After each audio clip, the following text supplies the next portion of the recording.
యేసు ప్రభు వారిని నమ్మేవాళ్ళు చాలామంది ఉంటారు. ఆయనను వెంబడించే వాళ్ళు చాలామంది ఉంటారు. కానీ అంతం వరకు నిలిచి ఉండేవాళ్ళు చాలా తక్కువ. అవసరాన్ని బట్టి వెంబడించే వాళ్ళు ఉంటారు. ఏదో స్వస్థత కోసమో, ఆర్థిక ఇబ్బందుల కొరకో, ఇహలోక సంబంధమైనటువంటి ఆశీర్వాదాల కొరకు యేసు ప్రభువును వెంబడించే వాళ్ళు కోకల్లులుగా ఉంటారు. కానీ యేసు ప్రభు వారు తన శిష్యులకు ఒక మాట చెప్తా ఉన్నాడు. లూకా సువార్త 22వ అధ్యాయం 28వ వచనంలో ప్రభు వారు తన శిష్యులకు చెప్తున్న మాట, నా శోధనలో, నా శ్రమలలో ఇప్పటి వరకు, చివరి వరకు నిలిచి ఉన్నవారు మీరే. నిజమే, కడ వరకు నిలిచేది ఎవరు? మన విశ్వాసం కానీ, మన నమ్మిక, ప్రభువును వెంబడించేటటువంటి విధానం దేని కొరకు? అవసరం తీర్చుకోవడం కోసమా?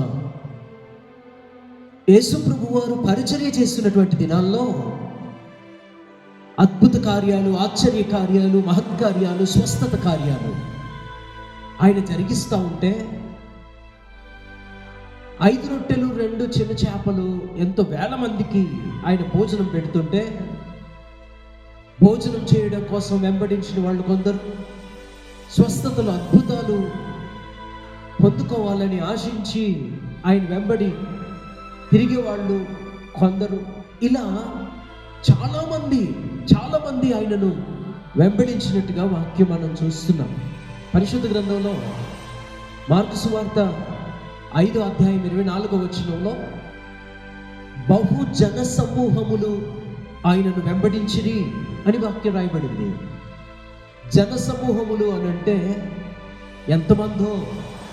ఉదాహరణకు మనం చెప్పుకుంటే, ఆ రక్తస్రావ రోగం కలిగిన స్త్రీ ఆయన వస్త్రపు చెంగును ముట్టినప్పుడు, నన్ను ఎవరో ముట్టారు అని ప్రభువారు అడిగితే, చుట్టూ ఉన్నటువంటి శిష్యులు అంటారు, ఎంతమంది నిన్ను వెంబడిస్తున్నారు, ఒకరికొకరు అందరూ ఒకరినొకరు తాకుతూ వెళ్తున్నారు, నన్ను ముట్టింది ఎవరు అని అడుగుతున్నావేంటి ప్రభు అని. కిక్కిరిసి జనాలు ఆయనను వెంబడిస్తూ ఉన్నారు. బహుజన సమూహములు.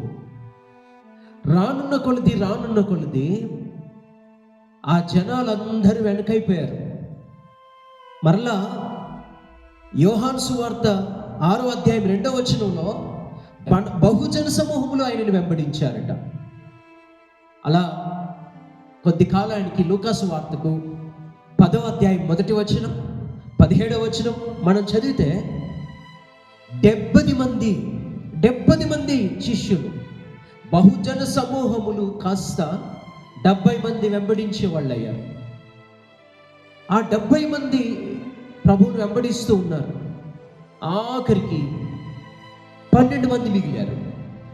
ఆ 12 మందిలో ఒకడు ఇస్కరియోతు యూదా వెనకంజ వేశాడు. ఇలా అవసరాలు తీర్చుకోవడం కోసం, అక్కర్లు తీర్చుకోవడం కోసం చాలామంది ఆయనను వెంబడించే వాళ్ళు ఉంటారు. కానీ ప్రభువారు చెబుతున్నారు, చివరి వరకు, అంతం వరకు, కష్టం వచ్చినా, నష్టం వచ్చినా, ఇబ్బంది వచ్చినా, బాధ కలిగిన వెంబడించేవారు, నన్ను వెంబడించినటువంటి వారు మీరే. ఒకానొక రోజున ప్రభువు మనల్ని బట్టి ఒక సాక్ష్యం ఇవ్వాలి కదా. ఏ పరిస్థితినైనా ఎదుర్కొని నాతో నిలిచి ఉన్న వాళ్ళు మీరే. ఎలాంటి కష్టం వచ్చినా నా కోసం నిలబడిన వారు మీరే అని నీవు నేను ఒక సాక్ష్యాన్ని పొందేవారమై ఉండాలి. నిలిచి ఉండాలి. ప్రభువు కొరకు అంతం వరకు నిలిచి ఉండాలి. అలా ఎవరైతే నిలిచి ఉంటారో, ఒక వాక్యం చదువుదాం.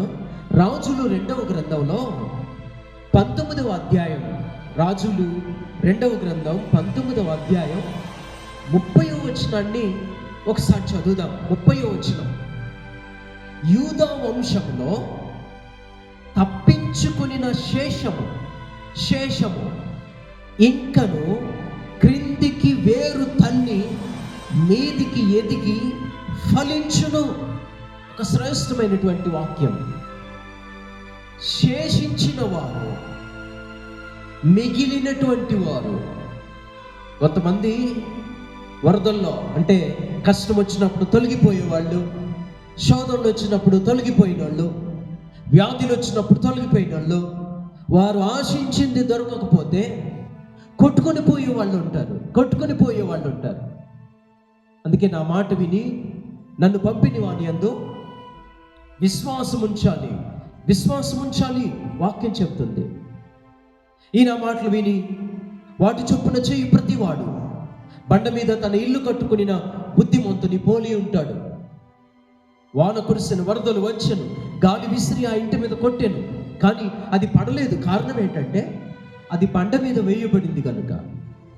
కానీ ఇసుక మీద ఒకటి కట్టుబడింది, దానికి వరదలు వచ్చినాయి, గాలి వచ్చింది, వాన కురిసింది, ఆ ఇంటిని కొట్టినప్పుడు అది పడిపోయిందట, అది కొట్టుకొని పోయింది, దాని జాడ లేదు. ఈ రోజున ప్రతి పరిస్థితికి మనం నిలిచేవారమై ఉండాలి.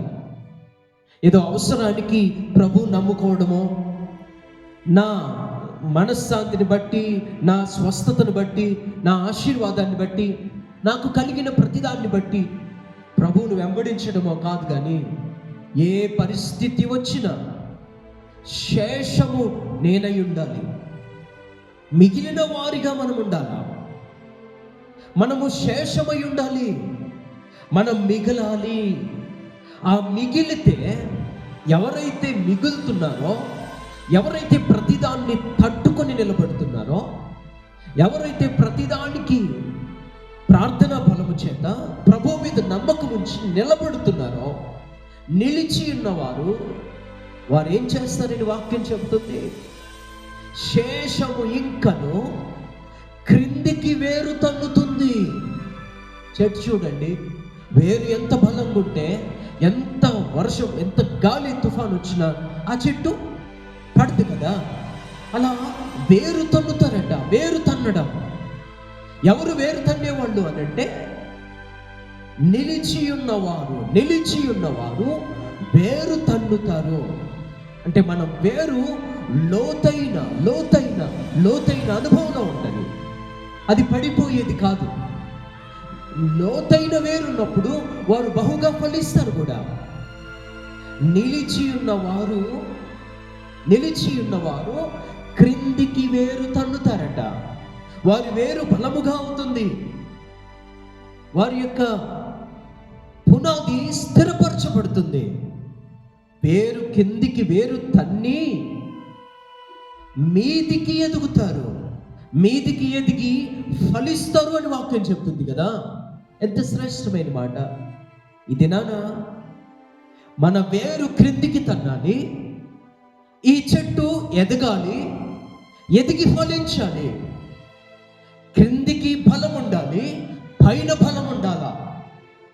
పైన ఏదో చూడడానికి కనబడేది కాదు. ఇది మనుషులు మెప్పును కోరేది కాదు.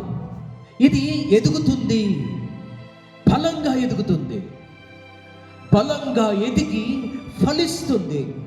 దాని వేరు చూస్తే అది క్రిందికి తన్ని ఉంది. కారణం, ఇది చాలా ఆటుపోట్లు ఎదుర్కొన్నది. ఈ చెట్టు చాలా సమస్యలు ఎదుర్కొంది. ఈ వ్యక్తి ఈ ప్రతి పరిస్థితిని ఎదుర్కొన్నటువంటి ఈ వ్యక్తి, ప్రతి బాధను అనుభవించిన వ్యక్తి, ప్రతి కష్టాన్ని అనుభవించినటువంటి వ్యక్తి, ఈ విశ్వాస జీవితం ప్రభువు మీద ఆధారపడి వేరు క్రిందికి తన్నింది, పైకి ఎదిగింది, ఫలిస్తుంది. స్తోత్రం కలుగును గాక.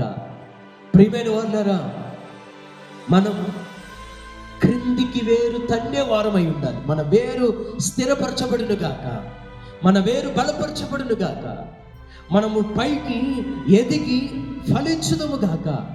క్రిందికి వేరు తన్నే అనుభవం, పైకి ఎదిగి ఫలించే అనుభవం.